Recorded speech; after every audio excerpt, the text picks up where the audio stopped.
My name is Martin Matter with the Witness to War Foundation. It is March 28, 2014, and we are at Hiawassee, Georgia. I'm sitting with Mr. Barry Malac, B-A-R-R-Y-M-A-L-A-C, who served in the European theater of World War II and the Czechoslovakian Army. How are you doing today, Barry? I'm doing fine. Glad to hear it. My first question is, where are you from originally? I was born in Vienna, Austria. My father was a Methodist minister there serving a Czech congregation, so I was born there. All three of us, we had three children. I had one brother and one sister.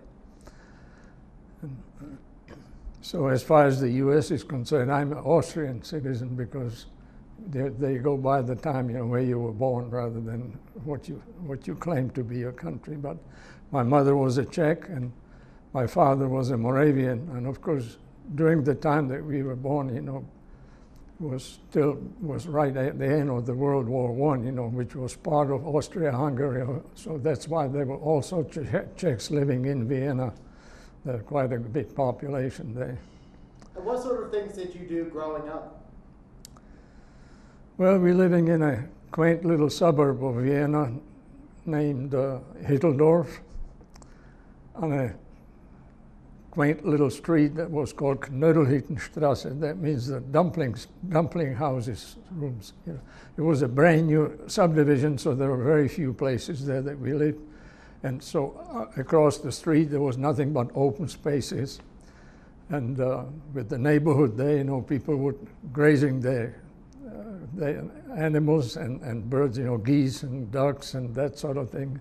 So that's what we did.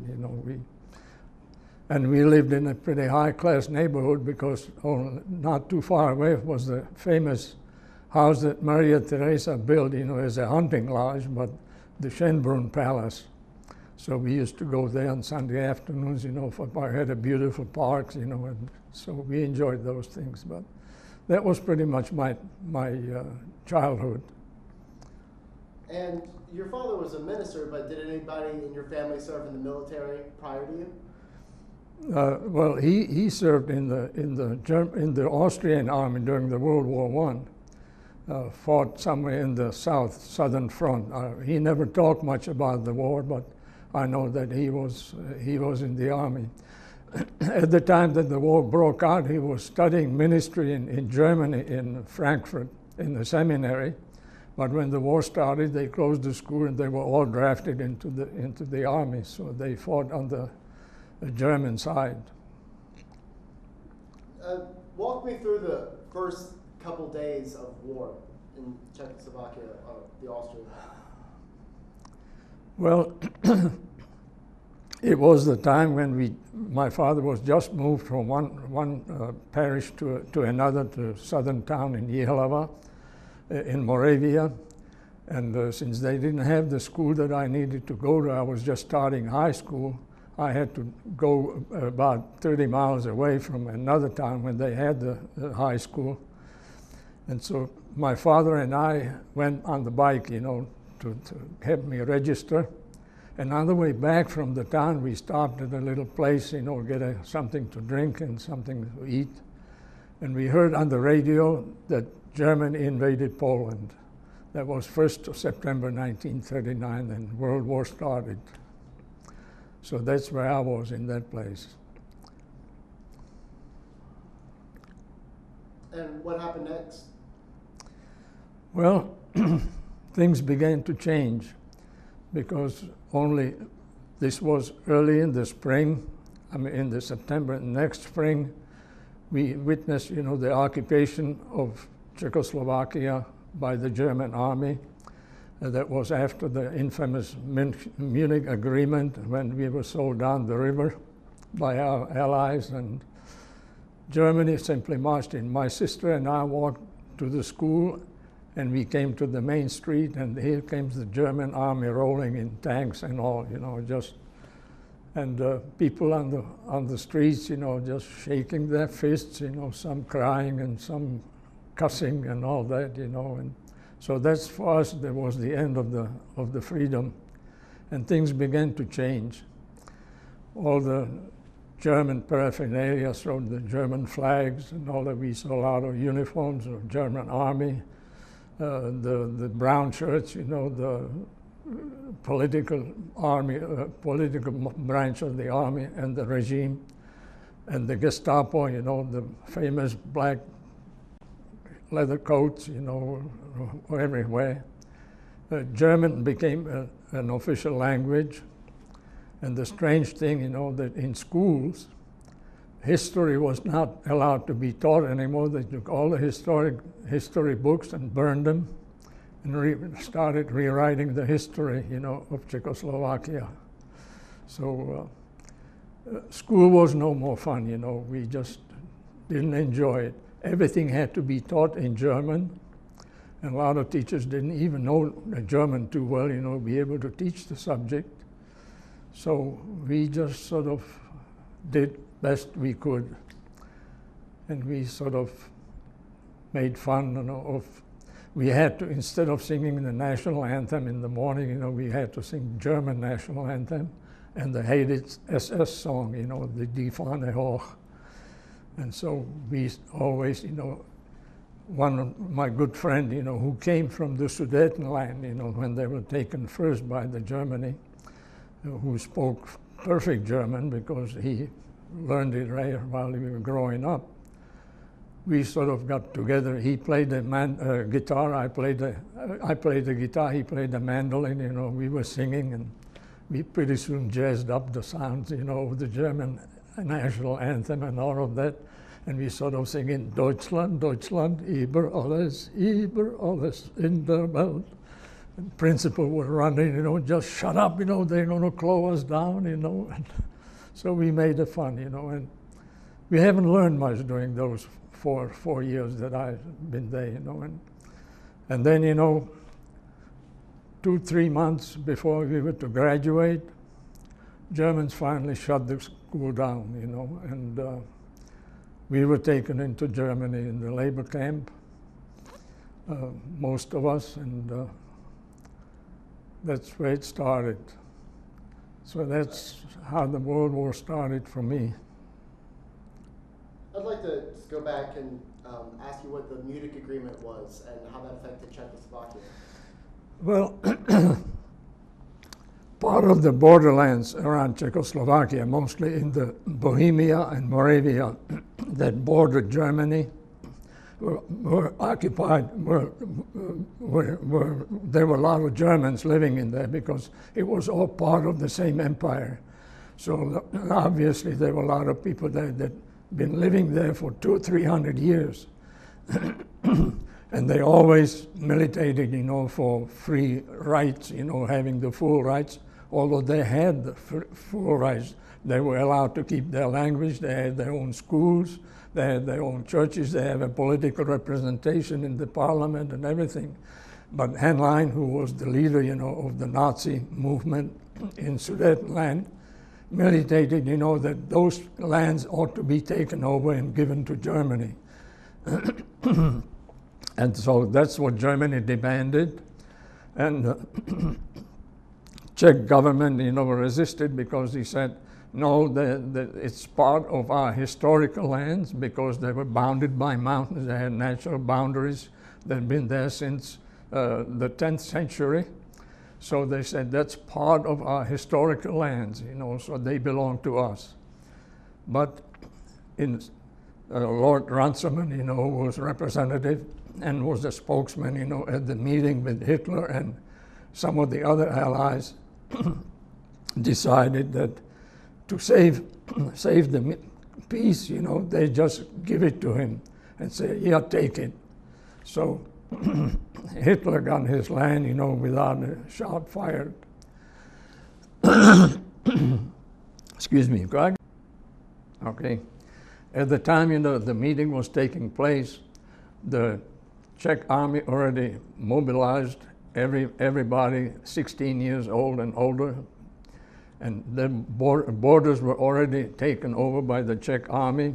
We had something similar to the Maginot Line, you know, on the border, on the western border of Czechoslovakia, and we were ready to fight. But then I remember as a youngster, you know, about 15 years of age, we had this Sokol organization. It was sort of after the Garibaldi movement in Italy, trying to, to maintain a healthy body and healthy mind. We exercising, we were all called in there together, waited, and waited there until midnight when finally the agreement has reached in Paris, that Germany will be given the Sudetenland, and army had to pull back and let them take it, And that was one of my first experiences, what a political regime change makes. We just, we were just taken by surprise. And like I said, France, England, and others, promised, we had a treaty with them that in case we invaded, they will come to our help. But France wasn't ready, to fight again because they got beaten up, in the World War I. And England had no taste for another war, so they just all sold us down the river. As a matter of fact, my father-in-law, my wife's father, has written a letter, to Lord Runciman, pleading with him, not to sell the Czech people, down the river. That's part of the historic land, part of the history of the Moravian movement. That all took place, in Czechoslovakia, and it was dear to everybody, in Czechoslovakia. But for the sake of peace, he said, this is peace for our time, Well, it didn't last long, because only very next year, it's already in the fall, Germany attacked Poland and World War II started. So that was a pretty sad piece of memory, that. And then when we saw the army actually moving in, without a single shot being fired. And so that's what we lived in for next 4 years, until I was taken into Germany finally. Tell me about the labor camp and how you were taken there, and do you remember where it was? Yeah, it was in Erding. This is just outside of Munich. It's part of Bavaria.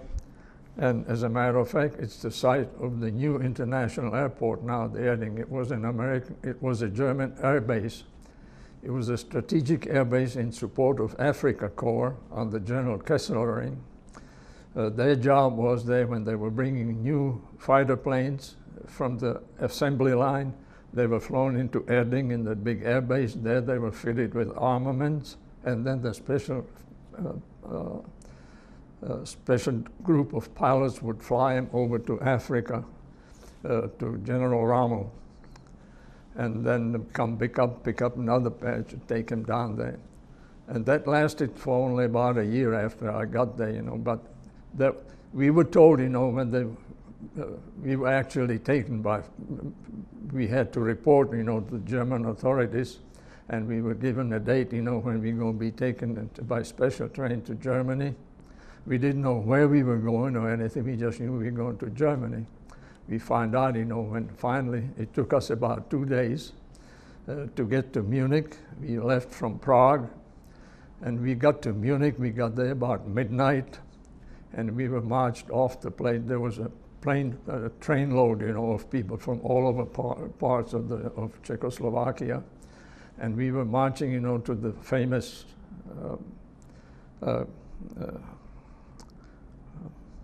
what is it called? Hofbräuhaus, it's a beer where they're making beer. We said, well, we should get something to eat maybe. But they marched us down into the cellars, where they aged the beer, and we didn't get anything to eat, anything to drink. Spend the cold night there in the cellars. And next day, they split us up. Apparently there was a processing center there. Some people were sent to different camps. And the group of about maybe 25 or 30 of us from Czech Republic were taken and put on train again, and we drove to, train took us to Erding. It was only about 25 miles west of Munich. And we got off the train and we walked down the railroad track, you know, about a mile or so. And there we saw the Stalag, you know, there was a barbed wire fence and guards. We said, you know, we're going to Germany, we're going to work with the other German workers and all of that. And there we come there, you know, with the barbed wire chain and guards at the thing. There was a former base for the pilots before they built the air base. They got the new barracks and all of this. So these old barracks are typically, you know, about 100 feet long, you know, 10 rooms to a barrack, you know, and there were about 6 or 7 houses like that. Each one housed about 100 people, double bunk beds, you know, and very few furnishings or anything. But so we got there and we said, well, this is not what we expected, you know. But we were marched in, and the next day when we got up, the sergeant came and said, you know, we're going to go to the airbase. It was just across the highway, and go to our workplace. But when we saw the guards and the barbed wire, we said, this friend of mine and I, you know, sort of instigated this thing. You know, we're not going to do this, you know. I mean, we were told, you know, there'd be no armed bands or anything, you know. So we sat down there by the gate and said, we're not going until you take the guards off and open the gates. We want a free access in and out. Well, when other people saw us doing that, you know, they joined us, and pretty soon there was a mob of maybe 100 people, you know, that sat down there and said, we're not going to work until we get the guards away. By the time, you know, about an hour later, you know, the commandant called, said, where are the people, you know, we need them here. He said, well, they just refuse to go, and so he said, get the guards off and open the gates and let them come on in.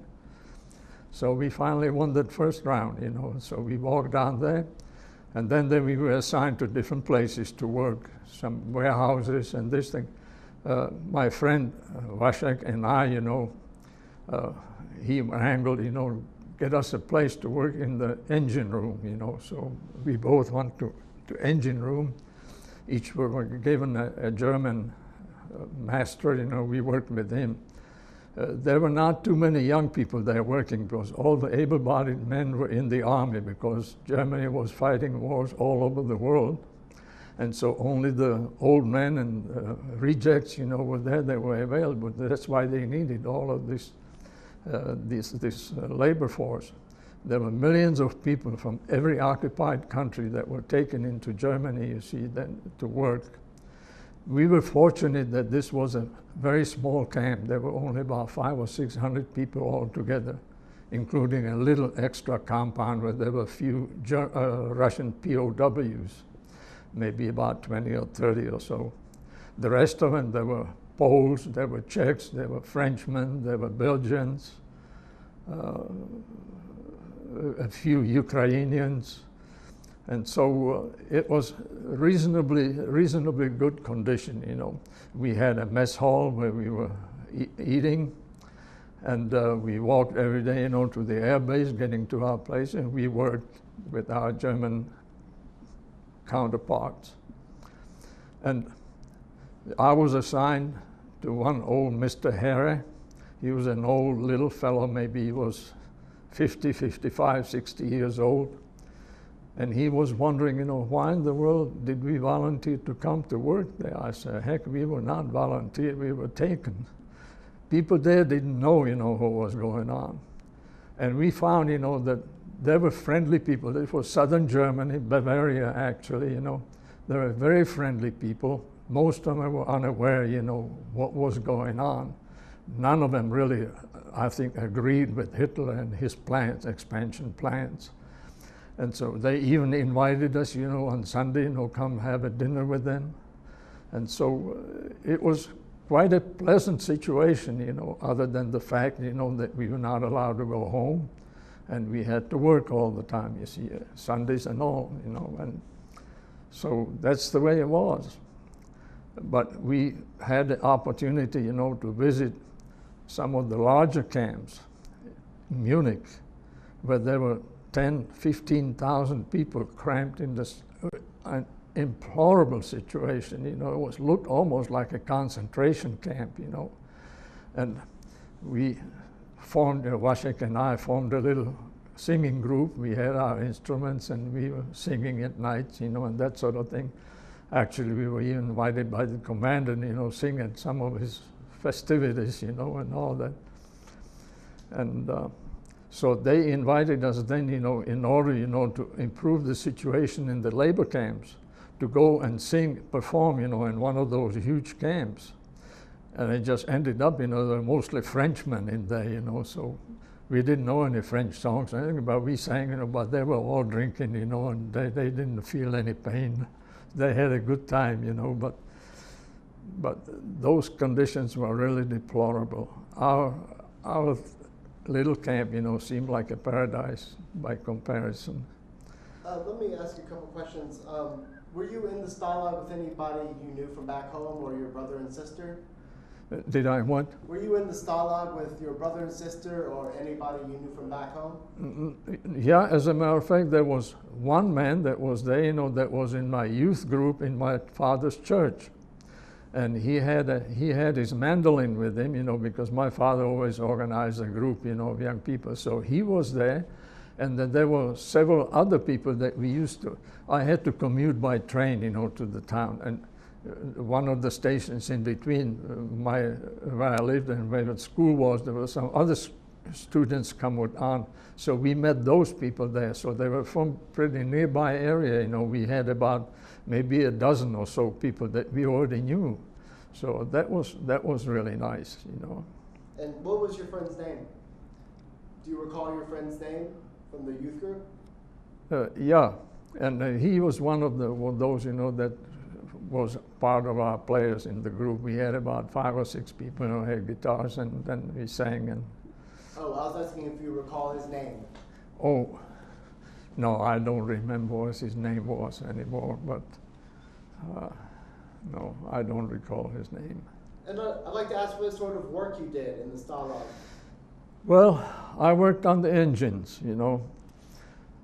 Airplanes would come in, some people come in, have a 25-hour inspection and that sort of thing. Inspector would take it, assign a job, to whoever it needs to be done.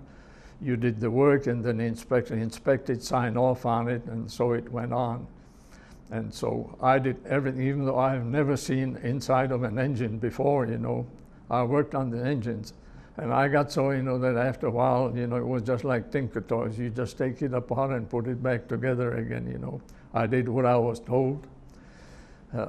One time, though, there was a flight came in, a fighter plane came in Sunday afternoon, and it was already time to quit, but he was in a hurry, go on to Italy, so we needed 25-hour check. So inspector took it, assigned, and give it job to me, 25-hour check meant you just take all the spark plugs out, check them, put them back in, and that's it. So I took all the spark plugs out and put them in, and the last spark plug, just when I stripped the thread, it just wouldn't tighten. I said, heck, he's got 30 other spark plugs, I don't need this one, so I just closed it up, turned it over to the inspector. Inspector looked, and then he saw all the spark plugs were in, so he signed it off, and decided, okay, off it went on the pilot jumped in, revved up and started going down, the taking off, and just before he started lifting up, the spark plug blew out, and the oil just sprayed, covered the airplane from nose to tail, with oil. He couldn't even see out of it. But luckily he had enough runway left over, so that he could stop the plane and driving it back, and pretty soon, there was all uproar, who did the work, So I got chewed out, but I said, well, he said, you gave me the job, I did it, the inspector signed off on it, so inspector, to his good judgment, he said, yeah, he did accept it, so I wasn't blamed, but that's the kind of a thing that was happening.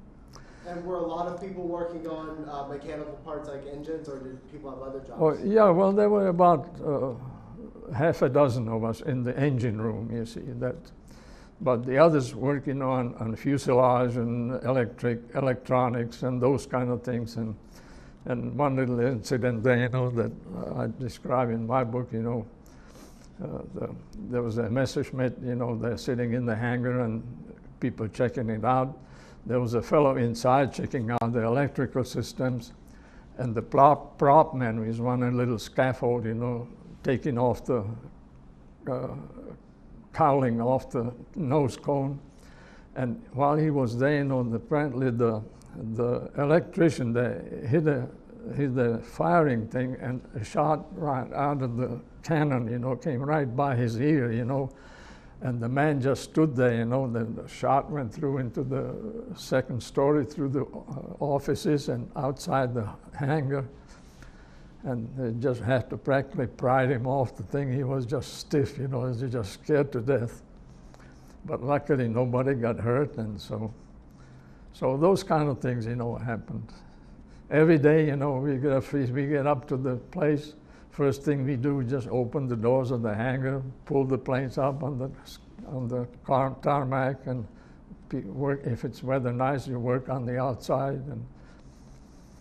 And this, the next spring, we got there in the spring of 1943, and in September we witnessed the first air raid on Munich when the British came at midnight, and we watched that thing. They drop all the flares. It was so much light you could almost read a newspaper 20 miles away. And we watched the bombing. And of course all the barrage that were shooting at the airplanes, and the inevitable, two or three planes were shot down. You could see the fire just cascading down the road. It was a big show. And we were all taken out there. There were trenches along in the camp, the guards came, so everybody had to get out into trenches, but after that, Britishers come in most every night, bombing Munich, but we never got out of the beds anymore, it just never happened anything. And in the spring, the following spring, we watched it. By then, Germany lost Africa. Americans pushed them out. They established a beachhead in Italy, and they started flying sorties out to Germany. And so from that on, from middle of the summer next year, at noon, the Americans came. We see formations flying up north, bombing, also industrial centers and all the strategic locations. But nobody paying any attention. We just always knew. Air raids went on, and we watched them. We lay down on the grass and watched the show. They hear them, later on dropping the bombs and all that. At midnight, the Britishers came, and from then on, it was, you could almost set your clock by that. 12 o'clock, the Americans will visit. 12 midnight, the British came, And so it went on all the time. And we had a few strafing visits, by 2 or 3 flights, fighter planes would come and strafe the field, and just disappear. And one time I was working on a scaffold high on some plane, and we hear gunnery, and it was not unusual because gunnery was out there. There was always, every day they were shooting, when they installing the guns. But this was a different strain, and before I knew it, we saw 2 British mosquitoes came through between the hangars and strafed the field and were gone, and just shot up a bunch of planes that were scattered across the field. They came unannounced, nobody knew they were here. But so that's the way it went. So I believe we left off at, you were assigned to Mr. Herring, is that his name? Herring, yeah. H-E-R-E. And what happened after all that? Well, after a few incidents like that, when we had unexpected visits, the Germans established gunnery posts all around the periphery of the airfield. And every time alarm came on, Germans had to go and mount mount the guns, you know. They got a hole and they got in, you know, and just machine gun. But the whole time that I was there, they never shot a plane. There was always a lot of noise, you know. My fellow there, you know, he said, I'm not dumb, you know. I'm not going to stick my head out of the hole. I'll just put my head down and just pull the trigger, you know, and let it go. But then towards the end, you know, after Africa was lost, the airfield didn't exist anymore as a strategic air base. Messerschmitt bought it place, and they're going to convert it, you know, to an assembly line to put together new jet fighter planes. And so they started replacing everything and putting up an assembly line and all of that. About 6 of those new strategic fighter planes flew in. I think the pilots cracked up about 4 of them, you know, in learning to fly that and landing and taking off. And by the end of the war, not a single plane came off the assembly line. You know, they packed the hangars all full of parts and fuselage, engines, everything that was needed to put together the plane, but never became active, really. So, and then early in the spring of 45,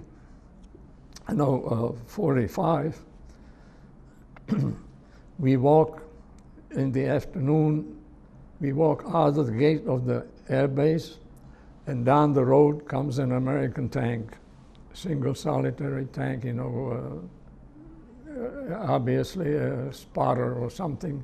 They drove up the street, you know, about a mile up, turned around and drove back, you know. And we knew that the jig was up, you know, that it's not going to be too long. Because we already heard General Patton's army coming through. You know, at night you would hear cannonade and all bombardments, you know, coming closer and closer. The rumor had it, you know, that during that time, you know, German officers would come to the barracks, you know, and tell us, you know, about German armies coming. Please be nice, you know, tell them, you know, that we're not mistreated, that we were treated humanely and all of that. But then, you know, after that, you know, like I said, the rumor had it that they mined the entire field and they were going to blow it up when they can't hold it anymore. But the rumor had it that at the high command of the air base, there was a British spy, and one commanding officer, you know, that prevented them from blowing it up, so that the whole thing fell into American hands, you know, as intact. It just so happened that a few years back, when I was able to go back and visit it, I stopped by Edding and wanted to go see the air base again. But they wouldn't let me in, you know, that they said that was top secret, and so I didn't get to see it again. But we visited Edding several times and enjoyed it. And just a question about life on the camp. What sort of things were you doing to pass time when you weren't working? Well, like I said, we organized, we played sports, you know, we played volleyball and that sort of thing. We put together, you know, a soccer team, and the Germans challenged us, you know, to a match, thinking, you know, that they're going to beat us. Well, we won the match, you know, but so they weren't very happy about that. So we did all these kind of things, you know, and we organized, we put on little shows, you know, in our mess hall. We would put together little skits and that sort of thing and sings, and we even had people from town come there and enjoy it with us, you know. So we had a good relationship with the town. And a couple times, you know, it happened, you know, that the first time we were bombed, it was a second target, you know. We heard the formation flying north, and then soon we were coming back, you know. Like I said, we were all sunning ourselves on the grass, and we saw a flight, maybe 6 planes, all of a sudden marked a signal, you know, for the target, and then we heard the bombs coming, you know. Everybody jumped up and ran off the base, And they laid the carpet down there, you know, right, there were 5 hangars, you know, in a row. They missed the row, you know, by about 50 feet, you know, so that they dropped over 1,000 rounds, you know, of bombs, mostly incendiaries, and about 100 and so 500 pounders, you know, just put a big craters there. Everything was on fire. We thought, well, that's it over, you know, but Commandant said, no, put the fires out. Next day we come back and we start working, you know. And then the second time we saw that, and when they couldn't unload on the north because the target was cloudy or something, they hit the town of Erding, you know, just dropped it right in the middle of the town, you know, unfortunately. And we all went out there, you know, help, you know, people digging them out of the houses and all of that. That was kind of a sad story and kind of remind you of the foolishness of this whole thing, you know, just people killed, you know, for seems no reason at all. I mean, that's.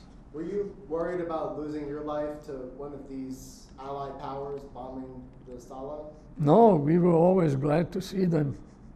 Yeah, as a matter of fact, we always, you know, Germans didn't like us to do that, you know, but we always clapped and, you know, when they hit targets and all that. Especially when we had unannounced visits, you know, by fighter planes. There were 2 or 3 of them would come. They had the plane scouted out. They knew exactly. There was a row of houses, you know, farmhouses along this one side of the thing, on the west side of the airfield. They always came from the west, you know, where they could come right in between the houses. They were flying low, you know, the grass would just fly behind them, you know, just, and they strafed there and be gone, and we always clapped, you know, and all that. And then the last time when we were hit, you know, was just before the army, Patton's army came in. They bombed the airfield, and it was just happened to be there, you know, it was almost to the end of the war that one of my friends, you know, said he had a letter from home saying that his father was dying and he wanted to see his son again before he dies. And so he asked the commandant, you know, to give him a permission. They would deny, they wouldn't let him go. So I said, well, don't worry about it. We'll go, we'll just go by ourselves, you know. Well, we got caught, you know, and got put in a clink. And so I spent a few days in the Nazi jail in the solitary. And during the day, you know, when they came, you know, they took us out when the air raid sounded.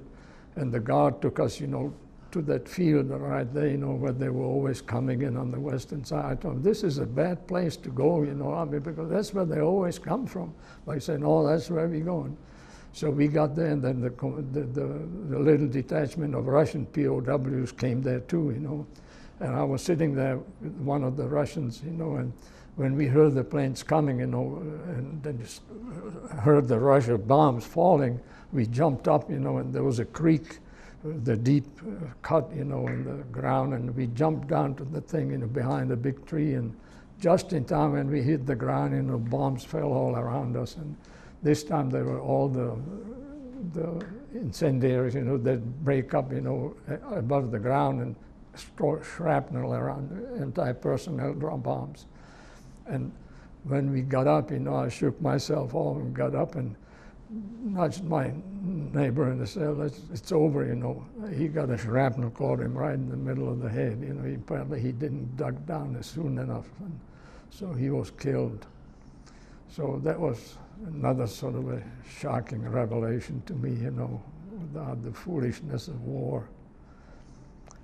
So, were you close to any of the guards? No, they were pretty impersonal, you know. I had a cell, you know, 8 by 8, you know, I think, and a bunk, you know, had no mattress, just a wooden bunk and a wooden pillow, you know, a wooden shelf, a pillow, and a blanket. That was all, you know. But I didn't stay there about 5 or 6 days, and because then things were coming to an end, and so they finally let us go and put us back to work. And then, you know, one day we get onto the work, and they said, go home, it's over, you know, you're free to go. Well, so a bunch of us knew, you know, there was the train that was in Erding, you know, was shot up. So we said, the next little town, about 5-6 miles, Freising, and we said, we'll go over there, there's a railroad station. Well, we got there just in time when the last train sitting there full of steam, ready to go, shot up the engine, so we couldn't go, so we just had to hoof it. So we went out by the road and we hitchhiked whatever we could. And that was the end of the war for Germany, you know, because they were running away from the east to the west, afraid of the Russians. The west, going west home, you know, they just, highways were choked with humanity. Airplanes, American planes would come strafe when they see the detachment of German military units, they would strafe it out, you know, and the carnage got all over the place. Well, we kept going and going. We headed west. Finally, you know, we came all the way to Regensburg, you know, which is where the river Danube flows. And just before we got there, the Americans blew out the last bridge across the Danube. So there was no way to get across. So we waited there in a warehouse. And about midnight, we saw a detachment of about 6 big trucks, you know, coming down. They were General Vlasov's Ukrainians, you know, they said they were going to Prague. I said, well, can you give us a ride, you know, across? In the meantime, you know, German engineers put a pontoon bridge across the river so we could get across the river next morning. And we drove with the Russians, you know, all the way to the Czech border. And since they were heading for Prague, you know, I need to go to Jihlava to train off. So we got off. I got off by myself, actually. The others headed on to Prague. And I waited there for a train. Next morning, the train came. I got on, you know, the train got strafed again on the way on, you know, so, but didn't disarm the engine so we could continue on to it. But so I got finally home, you know, about 6 o'clock that evening. It took me about 3 days, you know, walking, you know, and I haven't eaten anything all day, 3 days. I got home about 6 o'clock in the evening, rang the doorbell. My mother opened the door and, she said, you want to eat something? I said, no, I'm just too tired. I just want to go to sleep. I drank a little sip of wine and went to bed and slept for about 24 hours, you know, and the war was over for me. And how did your family come out of this? The family? Mm-hmm. Well, we all came through unscathed. Luckily, we haven't lost anyone. And so we continued on, and my brother and I finally were able, you know, to finish our education because, you see, during the war, the universities were closed. Nobody could study. I was planning, both of us were planning, you know, go to university, get a degree, you know, and my brother was an electrical engineer, and I studied forestry. So when we got home, it was about May, and then in the fall, finally, the schools opened up. So both my brother and I went to Prague and went to school,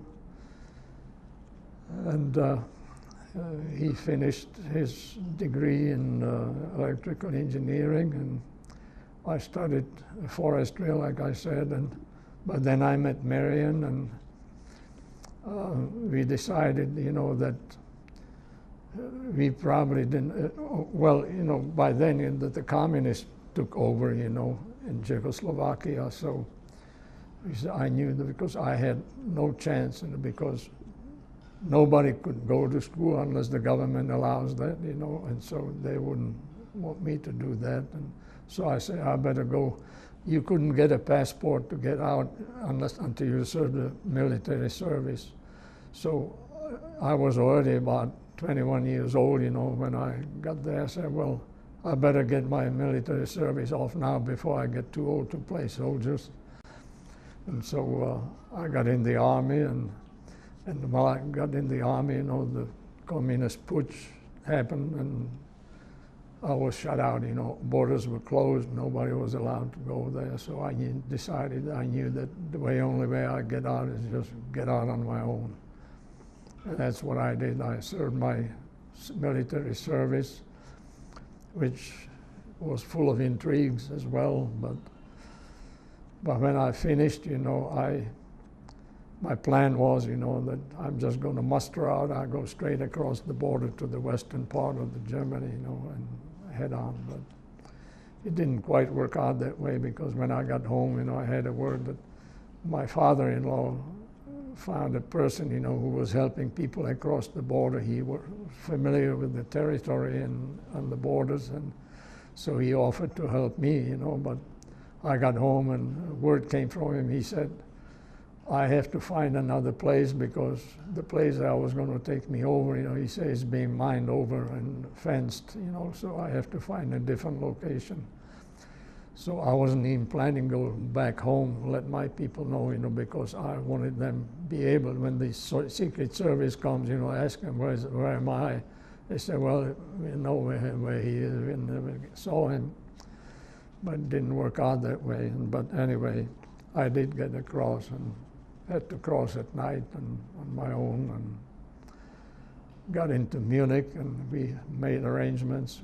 By then we were married, and we said, whoever gets there first, go to the American embassy and leave word, where you can be contacted. And so when I got to Germany, I went to the embassy and got to ask if anybody been asking for me. She said, no, nobody's been asking for you. So I started leaving my name and address, putting on the folder. And in the meantime, my wife was already up in the office, talking to the vice consul.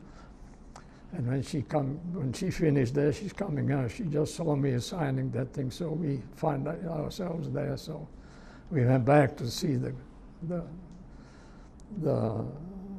ambassador and told him, that I already had a permission from the Czech embassy, to emigrate, but all I needed a valid passport. And since I couldn't get a passport, I'll get it somewhere else. So the Secret Service interrogated me, making sure that I didn't have any bad history or things there. So, but they said, fine. They called the embassy in Prague. They said they confirmed that I have a visa promise there. So he said they send it back by the next courier, and so he said that may be 2 or 3 weeks. In the meantime, you can enjoy yourself here.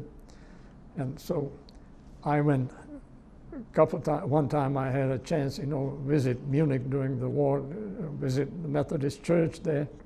So I told my wife when we were there, I would go to see if the Methodist church had survived the bombings, So we went there to the service, and after the service I spoke to the pastor, introduced myself, told him who I was, and he said, Malac, I used to know a man by the name Malac in the seminary.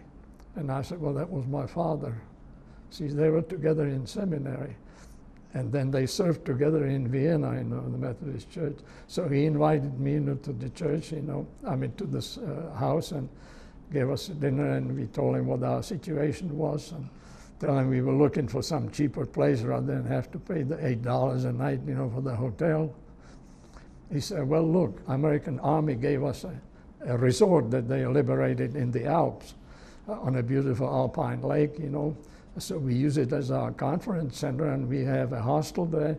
You can stay there, for room and board for $1.50 a day, I said, well, that's great. So he arranged for us, so we spent our second honeymoon right there, for about 2 weeks. We tried to find a passage across, to America, and we went to Munich to all the travel agencies, and they say everything's full up. And the next time we went to the last one, it was American Express. I think we went to the same story. He said everything's full up, for about 6 months ahead. So we start leaving, and the phone rings. He picks up the phone and starts motioning us, come back. He said, we had a cancellation, on a second class cabin on the Mauritania, leaving on November 1st, which was about 2 weeks off, So, well, we'll take it, So we got on the ship, and came to America in November 1949. And what surprised you most about coming to America?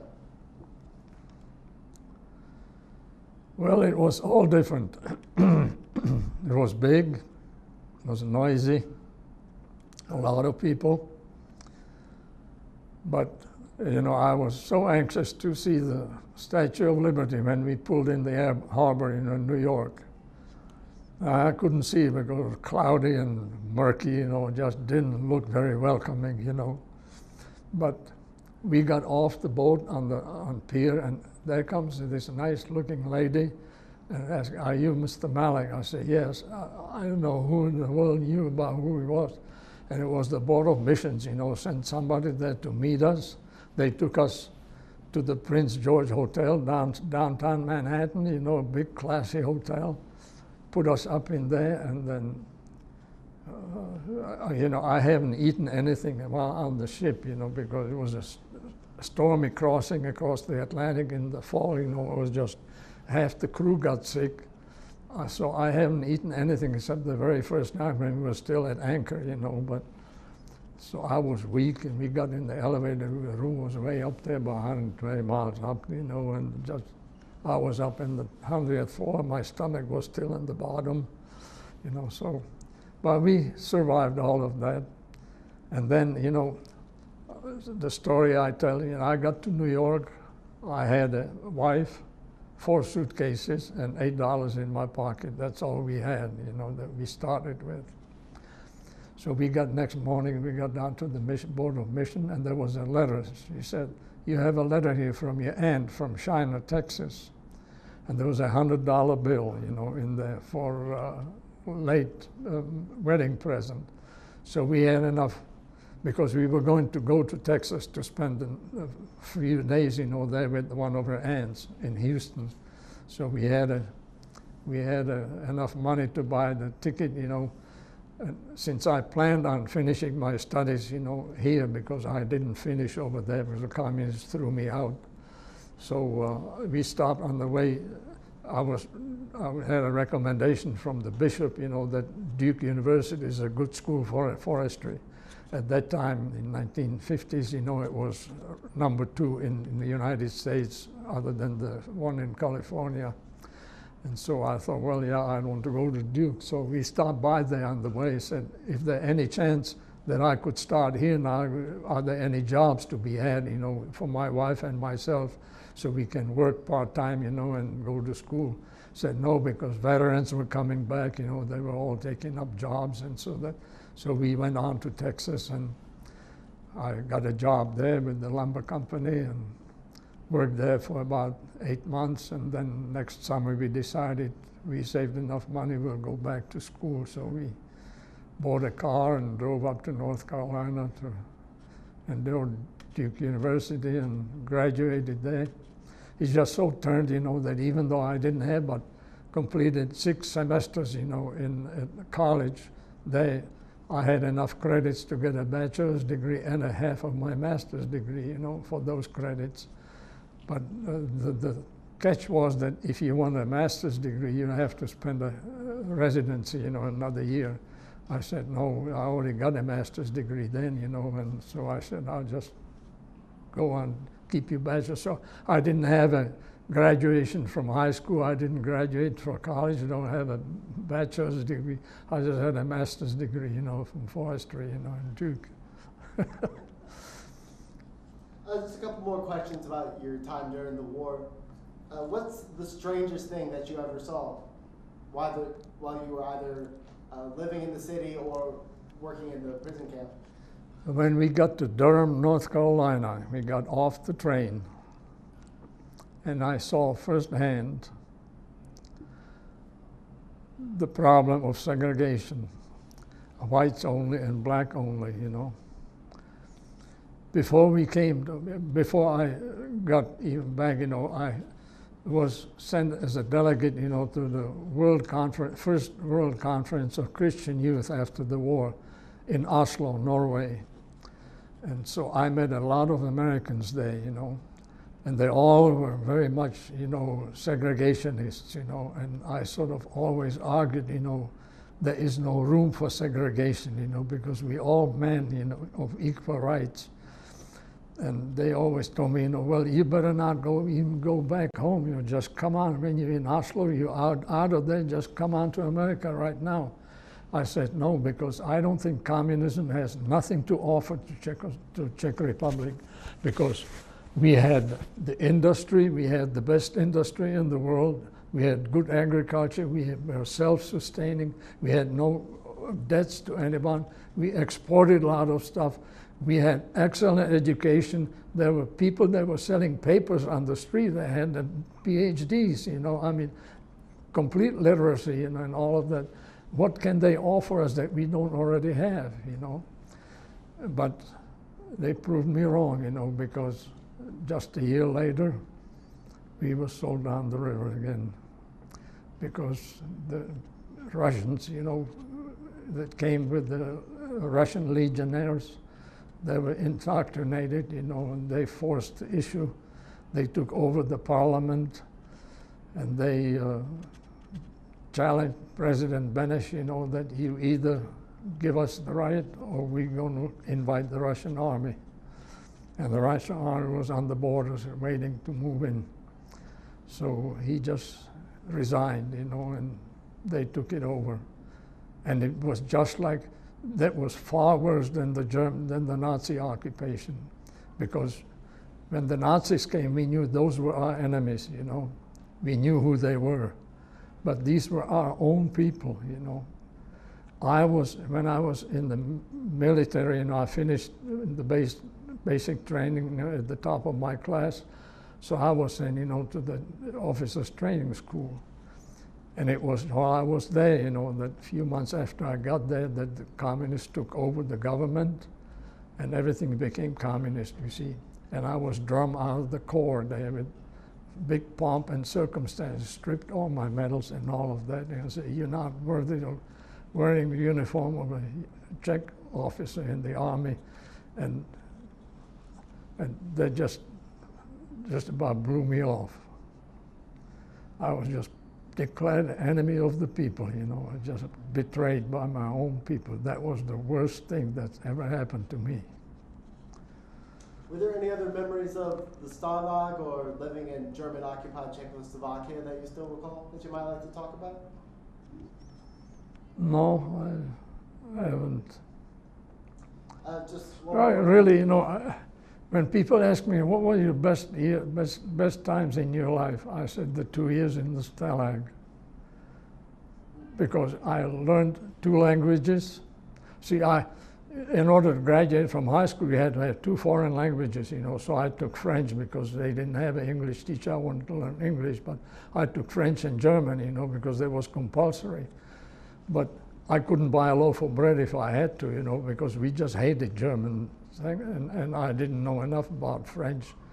But over there, I spoke German, in a couple of weeks, I was translating, as an interpreter.